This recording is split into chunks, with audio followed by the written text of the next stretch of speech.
Bonjour mes frères et sœurs, je vous salue au nom puissant de Jésus et je vous remercie encore pour la confiance que vous avez donnée et bienvenue dans notre nouvelle vidéo. Ça c'est notre 15e vidéo. Aujourd'hui on aura un thème important intitulé les astuces pour évangéliser. Tous on sait qu'il y a plusieurs astuces pour évangéliser, mais aujourd'hui on verra que 4 astuces pour évangéliser. Cela ne veut pas dire que ce sont les 4 les plus importantes, non. C'est juste ce que on a retenu 4 pour cette vidéo. Et Dieu voulant, pour la vidéo prochaine, on fera encore les 4 autres astuces pour évangéliser. Maintenant, pour la première astuce, on va voir. La première astuce, il s'agit de soigner l'image que la personne ou notre interlocuteur a de Christ.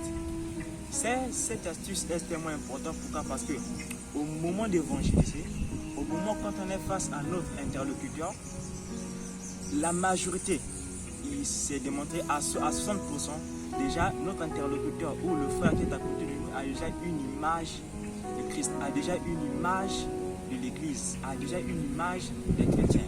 Cette image-là peut être bonne ou fausse. C'est pour ça, premièrement, quand on vient évangéliser notre interlocuteur, on doit d'abord laisser notre interlocuteur le libre au cours à parler librement, à nous dire ce que lui pense, par exemple à ce qu'il pense de Christ, à ce qu'il pense de l'Église, à ce qu'il pense de la vie. Si vous avez un thème donné, vous pouvez poser la question par rapport au thème et vous le laissez le libre choix de s'exprimer. De cela, vous allez connaître quelle est réellement sa position. Et soit, si la personne avait une fausse image, vous pouvez la corriger. Si la personne avait une bonne image, vous pouvez encore la porter encore plus et l'aider durant sa marche. La deuxième astuce, c'est notre attitude envers la personne pendant la conversation. Certes, il y a plusieurs personnes quand ils viennent pour évangéliser, parce que là on te parler plus du contact au moment de l'évangélisation, que la personne qui est à côté de nous, il y a un certain moment, comment je peux dire ça, il n'écoute plus à 100% ce qu'on lui dit, mais plutôt il voit ce que nous sommes en train de faire. Il entend ce qu'on dit, il entend de nous voir. C'est-à-dire notre attitude. Comment nous sommes en train de le parler de la parole de Dieu? Est-ce que nous sommes en train de parler la parole seulement avec les lèvres ou bien avec notre cœur? C'est-à-dire, il y a une différence de parler à une personne. Si toi-même tu es convaincu du message que tu es en train de transmettre à la personne, ou la parole que tu es en train de parler, toi-même a prévu en toi, quand tu parles à la personne avec assurance, avec autorité, avec amour, notre interlocuteur aussi, se fie plus en ça. Voilà. Et sur le troisième point, on verra les choses à éviter pendant la conversation avec notre frère ou notre interlocuteur. Il y a beaucoup de chrétiens ou beaucoup de ceux qui partent évangéliser commettent des erreurs. Et quelles sont ces erreurs-là? Premièrement, de beaucoup parler. Parce que c'est une conversation. Quand tu parles plus et l'interlocuteur parle moins, l'interlocuteur va se lasser. Deuxièmement, quand tu bombardes trop des versets bibliques, ça aussi, ça peut frustrer notre interlocuteur. Troisièmement, parce que la majorité de nous, les chrétiens, quand on est face à ceux qui sont non chrétiens, ou bien quand on parle d'évangéliser, on aime montrer qu'on connaît. On aime dire tous les mystères, des 7 sceaux, des trucs comme ça, des révélations. Hein?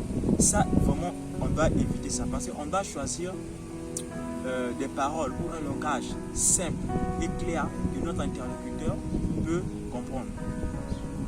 Troisièmement, c'est-à-dire si notre interlocuteur est bloqué, ou bien notre interlocuteur ne veut plus continuer, on ne doit pas forcer la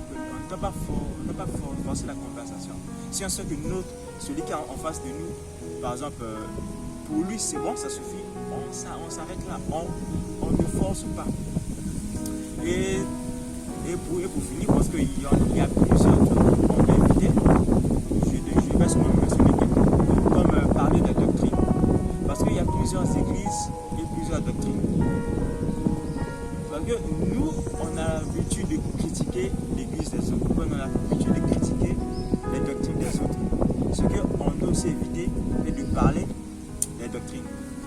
pour finir, on a les témoignages qui appuient notre discours. Parce que bon nombre de gens disent que Dieu avait fait avec Abraham, Isaac, Moïse, Jacob. Et il y a peu de chrétiens qui parlent de Dieu a fait, Dieu fait, ou bien Dieu est en train de faire. Pourquoi? Parce que quand on va évangéliser une personne, on doit, certes, oui, parler des témoignages des hommes de la Bible comme des Paul, des Pierre, oui. Mais c'est plus efficace de parler de nos propres témoignages, de parler des témoignages récents, de parler, certes, des témoignages des gens qui nous entourent. Parce que dire à une personne que Jésus t'aime et donner le témoignage que toi-même tu as expérimenté l'amour de Jésus sont deux choses différentes. Tu peux dire à une personne que Jésus t'aime et puis tu dis que non, moi j'ai expérimenté l'amour de Jésus. Ou par exemple, tu dis à une personne, par exemple, ne fume plus. Et tu dis à la personne que non, moi aussi, avant j'étais comme toi. J'étais un fumeur. Regarde, j'ai fait ceci pour laisser de fumer. Tu vois, quand le témoignage vient pour appuyer le discours. Le témoignage vient, on peut dire quelque chose, pour convaincre la personne que les choses que nous sommes en train de dire, non, ce n'est pas littéraire, que nous-mêmes aussi nous l'avons vécu. Et que la personne aussi peut aussi vivre ses expériences avec Christ. Oui, certes, quand on évangélise, surtout quand on finit d'évangéliser, même arrivé à la maison, on doit prier. Parce que nous, on peut s'aimer, mais c'est le Saint-Esprit qui vient faire croître. Parce qu'il y a beaucoup de gens qui commettent l'erreur, ils veulent faire le travail à la place du Saint-Esprit. Donc, nous, on a notre part, le Saint-Esprit, lui aussi, il a aussi sa part. Nous, on vient, on parle à la personne. Il y a ça c'est notre travail. On parle à la personne, on vient, on prie. On laisse le Saint-Esprit venir lui-même pour toucher la personne. C'est le Saint-Esprit qui touche la personne. C'est le Saint-Esprit qui transforme la personne. Et mes frères et sœurs, nous, pour cette vidéo, pour ce moment, certes que c'est une courte vidéo, on s'arrête là. Dans les jours à venir, Dieu voulant, on va encore entrer dans les détails. On va pas parler encore de d'autres astuces. On va encore développer encore plus. Et je prie Dieu que cette vidéo qui puisse vous challenger, qui puisse vous coacher, que vous pouvez commencer à évangéliser, et ceux qui ont déjà évangélisé puissent au moins savoir les astuces si ils faisaient certaines choses qui puissent corriger, que le ministère ou que le corps de Christ puisse aller en avant, et que Dieu soit loué. Je vous remercie.